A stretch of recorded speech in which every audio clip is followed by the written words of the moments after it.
ang dami nating microplastic talagang sobrang liit sa kidney natin, sa liver natin, and pinakamarami sa brain.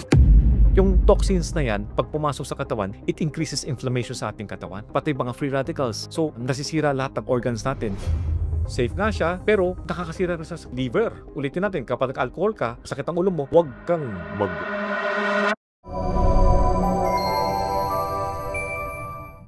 Sa mga viewers po namin, konting reminder lang. Lahat po ng sinashare ni Dr. So dito ay informational lamang, di ba, Doc? Yes. O hindi ito pa yung medical na personalized, hindi siya equivalent ng nagpakonsulta kayo. So, kung meron ho silang nararamdaman o tingin nila kailangan nila itong gamot na XYZ, kailangan ho magpatingin po kayo sa inyong doktor kasi po sila ang nakakaalam ng inyong medical history at kami nagbibigay ng dagdag kaalaman lamang.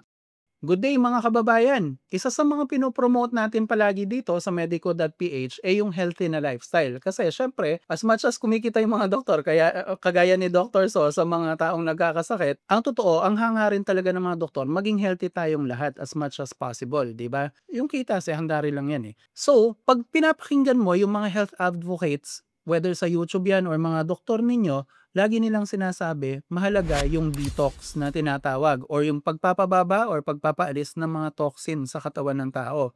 So today, yun ang pag-uusapan natin dahil si Dr. So, meron siyang mga tips kung paano mapapababa ang toxicity sa loob ng katawan. First of all, ito nga pala si Glenn, Managing Director ng Medico.ph, along with my partner, Dr. Anthony So, ang ating Medical Director.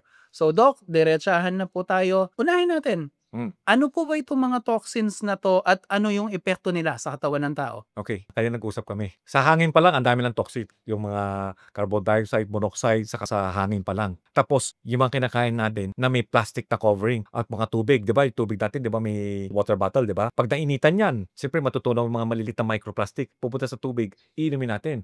Tapos, ako pa dati, ang ginagawa ko, gagamitin ko pa pangatlong araw, pang isang linggo, isang buwan. Kasi nade-degrade din, pupunta sa tubig, ininom mo. So, ang sabi nga sa studies na ang dami nating microplastic talagang sobrang liit sa kidney natin, sa liver natin, and pinakamarami sa brain. Kaya nagkakaroon tayo ng brain fog.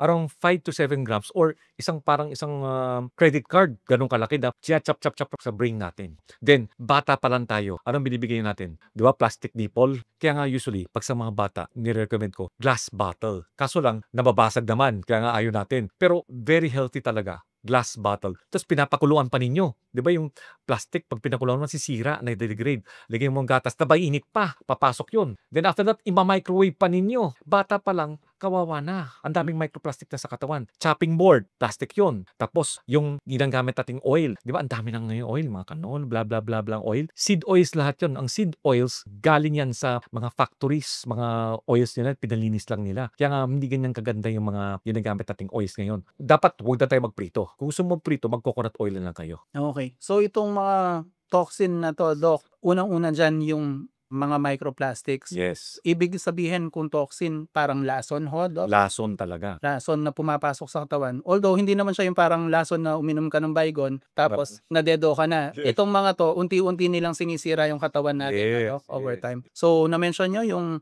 microplastics and then yung mga galing sa processed foods Yun. and even air pollution. Air So, yung mga galing sa usok ng sigarilyo, Yes. usok ng sasakyan, yung mga yan. So Doc, ano po ba yung mga negative effects nito sa katawan natin pag umabot na siguro sa level na hindi na safe? Okay, bago sa lahat. Pero kung sinong kumakain, huwag kayong manood muna ha. Yung galing daw sa putik or galing sa sewage system, di ba may mga itim na itim mabaho, di ba? Ginagamit din pala nila yun. Tapos pinaprocess nila para sa pagkain ng mga aso, pagkain ng mga chicken. So talagang walang ligtas talaga eh. Yung So, tubig na yun, Doc. yung food, may halong chemical talaga di ba, sa mga pagkain ng mga aso, pagkain ng mga manok. Then anong ginagawa na sa manok? Kinakain rin natin, pupunta rin sa atin.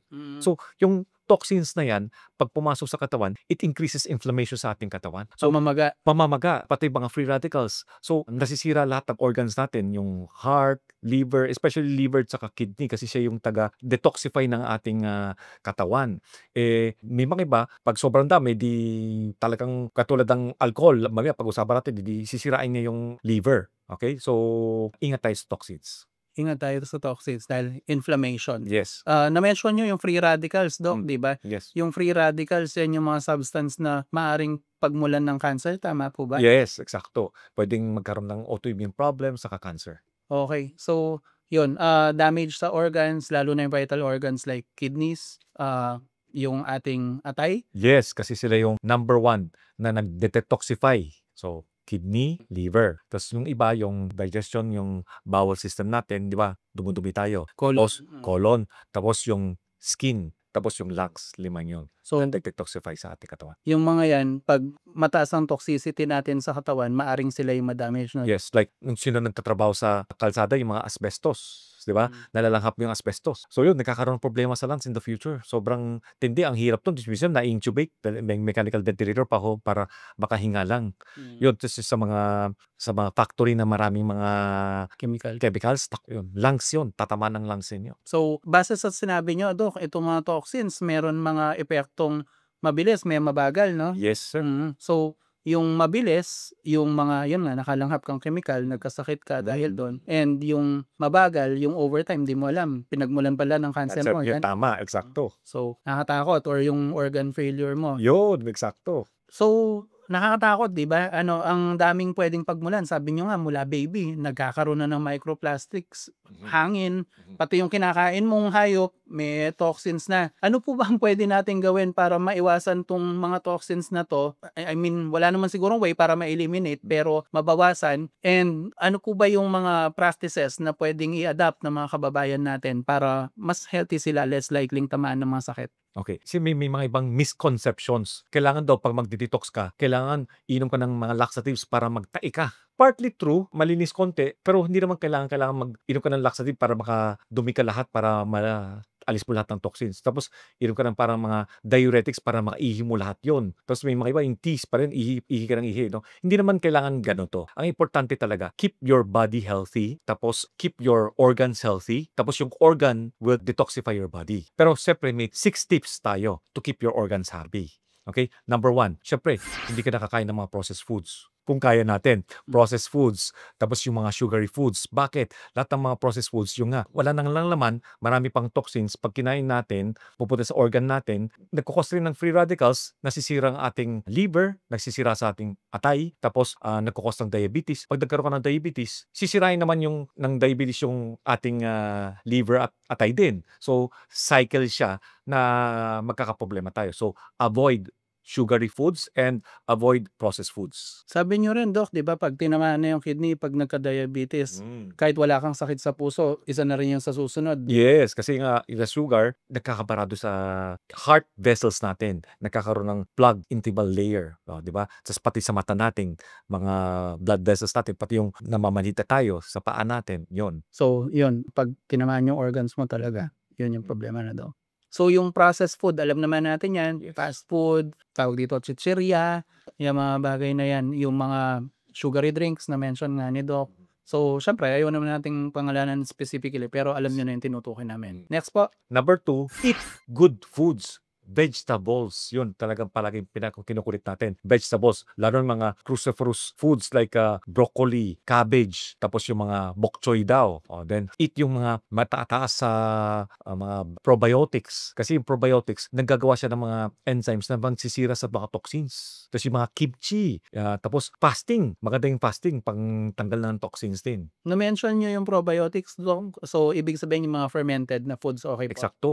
Yung kimchi, yun. Fermented foods, yogurt, yun. Maganda po yun. Ang alak tsaka alcohol, fermentation galing. Galing. Pero kaso toxin din yung alcohol, di ba, Doc? Tama. Joke lang, wag po yun. Ibang fermented food po ang kakainin natin. Yung mga vegetables na mention ni Doc, mukhang mga green leafy vegetables. Okay? Eksakto. Yes. So, madahon, kulay green, goods yan. Yes. Kasi marami kasi siyang antioxidant na kahit na may toxins ka na nagkukos ng free radicals, yung antioxidant, siya yung nagtatalo sa free radicals para hindi na masira ang ating organs. Okay, yun pala. Para mapababa yung chance ng cancer, nililis Yeah. tong green leafy yung sistema natin. Yes. Any other tips, Doc? This is number 3. Huwag tayong minom ng alcohol. Tapos yung mga binibigyan ng mga doktor ng mga anti-inflammatory, ibuprofen. Number 1, yung alcohol, nagkakos ng inflammation sa ating liver. Tapos nagkakos ng scarring, then cirrhosis. Di, paano siya mag-detoxify sa ating katawan kung pangit na yung atay ninyo? Tapos, paano kung nasira na yung bato ninyo dahil sa ating mga gamot? 'di ba? So, hindi na siya makapag-detoxify. So, iwas kayo sa alcohol, sa mga sugary foods, tapos sa mga gamot na bawal na anti-inflammatory. Yung medyo matatapang na Yes. Doc, pero sa mga past episodes natin name-mention niyo kahit kayo nagrereseta kayo ng mga anti-inflammatory. Yes. Okey lang naman 'to kung within the right dose and sandali lang, 'di ba? Tama. Sa ako palagi 5 to 7 days lang. Tatanong ko kung may problema pa, bata pa, okey 5 to 7 days. Pero kapagka medyo may edad na tapos di na kaya, ma-acidic siya, ay naku, wag na lang. Mag-warm compress ka na lang, mag-therapy ka na lang. Yun ang binibigay ko. Tapos yun nga pala, paracetamol, safe nga siya, pero nakakasira rin sa liver. So, yung ulitin natin, kapag nag-alcohol ka, masakit ang ulo mo, wag kang magpa-paracetamol kasi tatamaan ang iyong atay talaga, masisira ang iyong atay. Okey. So, wag paghaluin ang hangover tsaka paracetamol. Yo Ingatan niyo po yung atay niyo. Tiisin mo na lang muna yung hangover Yun, mo. oo, or Nag-enjoy ka naman, eh, yun, 'di ba? galing, oo, tama. So, pang-apat, siyempre good water. Intake ng water, water ka ng water. Kasi bakit? Water, kailangan natin ng katawan ng water. Tapos sabi nga natin sa last episode, yung water, hahaba ang buhay natin, longevity. Tapos yung water, kasi ang mga waste product ng ating katawan, urea, tsaka carbon dioxide. So, lahat yan, dahil sa water, mapapalabas natin. Okay, so para mapababa ang blood, urea, nitrogen natin sa katawan, water. Tapos mag-sweat tayo, lalabas ng toxins. Okay? So, totoo 'yun 'no, Doc, yung sinasabi nila na 'pag nagpapawis ka, nakakalinis ng katawan. Yes, yes. Totoo pala 'yun. Okey. Siyempre kung mapipili mo na rin lang yung water source mo, piliin mo na. Lately, ang naririnig natin lagi yung mga kababayan natin sa Bulacan, bad trip na sa tubig nila. So, hopefully mag-improve yung sitwasyon nila soon. Sana. Number 5, yung sleep. Ang sleep ang pinakaimportante dahil 'di ba ang dami nating toxins sa ating utak. So, yung sleep ang nagpapa-reorganize sa ating brain, nagre-repair at nagtatanggal ng toxins sa ating utak.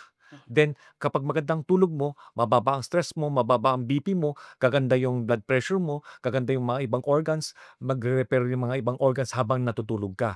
Kaya kailangan matulog ka. So, mahirap yung laging puyat 'no, Doc? Yes. So, sabi nga namin sa past episodes ni Doc, kung gusto mong maging healthy, ang pinakalibre Libre. at pinakamasarap, Masarap. yung tulog. Yun. Kasi yun, yung na-mention ni Doc, gulay may cost yan, mahal ng Oo. gulay. Saka hindi pa masarap yung para sa ibang tao. Oo, tapos yung mga fermented food, Mm. may halaga rin yan. Mhm. Yung exercise, minsan kailangan mo bayad sa gym. Yes. Pero yung tulog, libre yan Noon, oo. at masarap. Number 6, Doc? Number 6, exercise. So, 'di ba, exercise. Pag nag-exercise ka, tinatanggal mo yung toxin sa katawan, magse-sweat ka, eh. Tapos maganda yung mare-relax ang muscles mo, bababa ang blood pressure mo, gaganda naman yung mga mitochondria ninyo, tapos gaganda yung puso mo, gaganda yung buong katawan ninyo. Pero 'wag sobra. Gradual lang ang exercise. 'Wag yung biglang exercise ka, tatakbo ka ng 40 kilometers, babagsak ka. Tsaka na-mention nyo, Doc, kung hindi ka sigurado sa ginagawa mong exercise na napanood mo lang sa YouTube o kung minsan magagawa ka ng false move,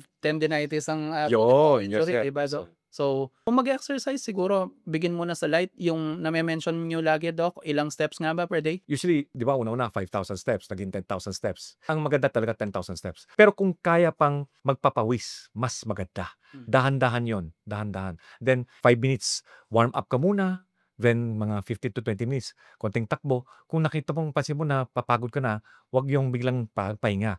Then may 5 minutes kang cool down. Lalakad-lakad ka na lang kasi 'pag biglang pahinga, pangit din po. Okay. So, warm up, stretching, Stretching, exercise, and then cool down. cool down. Yes. Tapos stretching ulit, di ba? Yun, pinakamagandang stretching is after the exercise. Kasi mainit na yung katawan mo, 'pag nag-stretching ka, mas elastic. Okay. So, pati mobility at flexibility mo mag-improve. Eksakto. And yun nga, sabi ni Doc, mas pumapawis pati sa pores ng balat mo lumalabas yung toxin, Yes. mas mabilis mawawala yung lason sa katawan. Okay, solid. 6 na tips, super simple lang na i-improve, walang kailangan special na 3 araw kang iinom ng lemon water. Although nakakatulong din daw, Yes, diba? yes. Maganda yon kasi antioxidant yon. Sa ibang episode, i-discuss natin yan, paano gawin ng safe siguro. Mm. Pero itong mga to, parang normal na day-to-day activities pa lang, matutulungan ka na. So, to reiterate, yung sabi nga ni Doc, iwasan yung mga pagkain na low nutrition, high in toxins. Number 2, kailangan i-improve natin yung diet natin, mas mayaman sa gulay kaysa sa ibang bagay.